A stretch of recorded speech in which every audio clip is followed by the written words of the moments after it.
রাজনৈতিক ঐক্যমত্য ছাড়া বড় কোনো সংস্কার হবে না বলে মন্তব্য করেছেন আইন উপদেষ্টা আসিফ নজরুল। ব্রিফিংয়ে এই মন্তব্য করেন তিনি।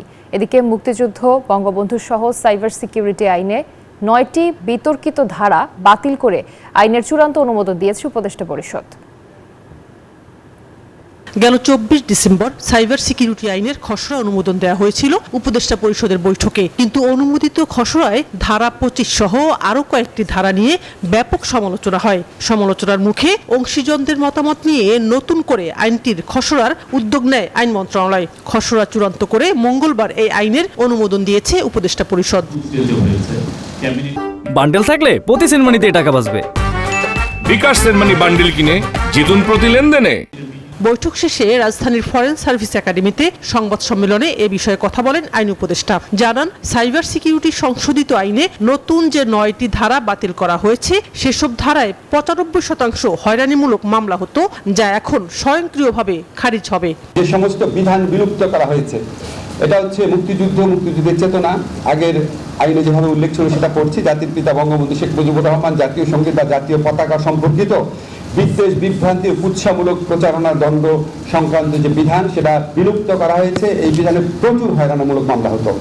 মানহানিকর তথ্য প্রকাশ, প্রচার ইত্যাদির জন্য দণ্ড প্রকাশের বিধান, যেটা প্রচুর মামলা হতো। আপনারা জানেন, অনেক সাংবাদিকও এই মামলার ভিত্তিম হয়েছে।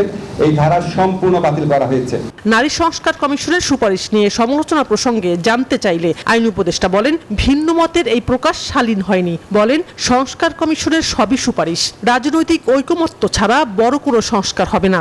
কিছু ক্ষেত্রে অত্যন্ত বিদ্বেষমূলক, আক্রমণাত্মক এবং নারী শুধু না, মানে পুরা জাতির প্রতি অবমাননাকর ভাবে প্রতিক্রিয়া ব্যক্ত করা হয়েছে। আমরা এটা আশা করি না এই সমাজে ভিন্ন মতে চর্চা থাকবে। আমি শুধু আপনাদের এটা নিয়ে আর কিছু বলবো, শুধু একটা কথা বলে দিই, আমাদের যে কোনো ধরনের বড় সংস্কার রাজনৈতিক ঐক্যমত্য ছাড়া বাস্তবায়ন করা হবে না।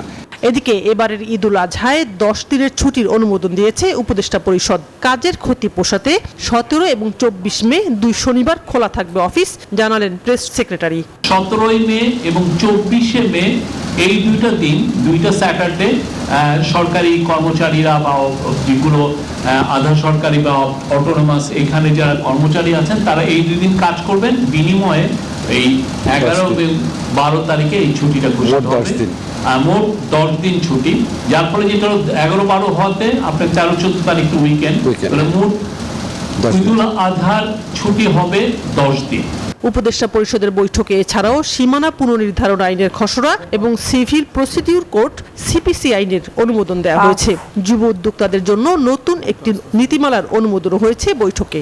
এন্টারপ্রেনারদেরকে আমরা সহযোগিতা করতে পারি সেরকম একটা কাঠামো প্রস্তুত করার জন্য এই উদ্যোক্তা নীতিমালা করা হয়েছে। শানাজি ইয়াসমিন, নিউজ 24, ঢাকা।